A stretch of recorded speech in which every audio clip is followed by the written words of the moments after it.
Bonjour à toutes et à tous, c'est un plaisir de vous retrouver ici dans ce studio de Club Patrimoine pour parler de gestion obligataire. Aujourd'hui avec Eleva Capital et deux gestionnaires gérants obligataires. C'est Laurent Pommier qui est avec nous. Bonjour. Bonjour. Laurent.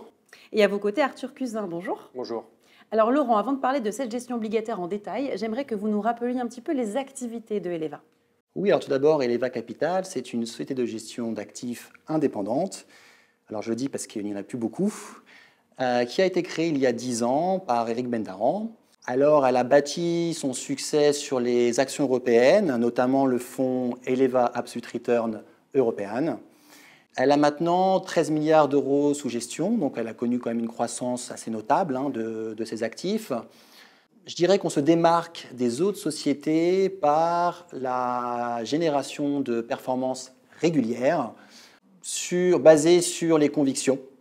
Et notre engagement ne s'arrête pas là, puisque nous reversons près de 10% de nos bénéfices à l'UNICEF à travers la Fondation Eleva. Parfait. Et pourquoi justement cette gestion obligataire? C'est le sujet du jour chez Eleva Capital.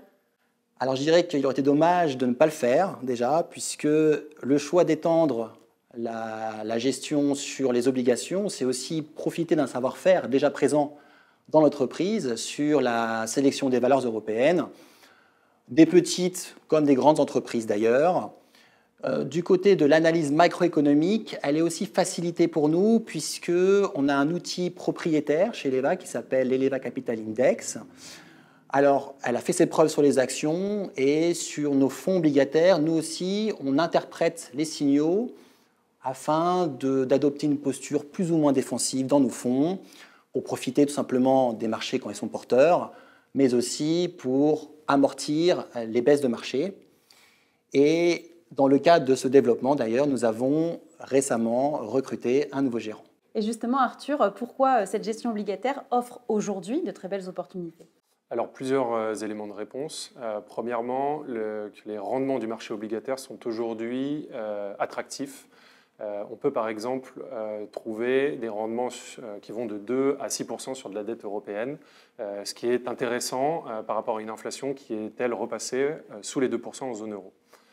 Par ailleurs, les fonds monétaires, qui étaient une alternative crédible aux obligations, ne seront plus en mesure de délivrer des rendements de 4% annualisés, mais convergeront vraisemblablement vers 2% à horizon 1 an, si l'on en croit les anticipations de marché concernant la politique monétaire à venir.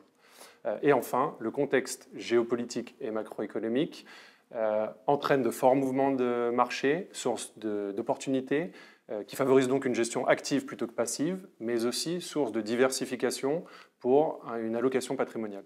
Et on va parler de votre fonds. Comment vous exploitez ces opportunités au sein de ce fonds, Eleva Global Bond Opportunities? Oui, alors donc Eleva Global Bond Opportunities est un fonds qui a l'objectif de réaliser une performance positive sur un horizon d'investissement de 2 ans, et ce, quel que soit le contexte de marché. Pour cela, nous investissons dans un univers géographique global en utilisant un large panel de stratégies, tout ça dans une enveloppe de risque moins directionnelle qu'un fonds benchmarké classique. Plus concrètement, on travaille autour de 2 poches. Une première poche qui est une poche directionnelle, qui sera là pour capter du rendement et dans laquelle on va pouvoir exprimer nos plus grandes convictions sur les niveaux de taux d'intérêt dans le monde. Le fonds aura donc la possibilité de profiter des mouvements de taux d'intérêt, que ce soit à la hausse ou à la baisse, des mouvements sur la courbe de taux, mais aussi des opportunités sur le marché de la dette d'entreprise ou de la dette de pays émergents, le cas échéant. La deuxième poche est une poche d'arbitrage qui sera là en relais de performance de la poche directionnelle. Et là-dedans, on va travailler sur des stratégies décorrélées des marchés de taux et des marchés de crédit, qui viendront donc utiliser des inefficiences techniques que l'on peut identifier sur les différents segments du marché obligataire. Eh bien, merci pour toutes ces précisions sur le marché obligataire, messieurs. Merci beaucoup. Merci.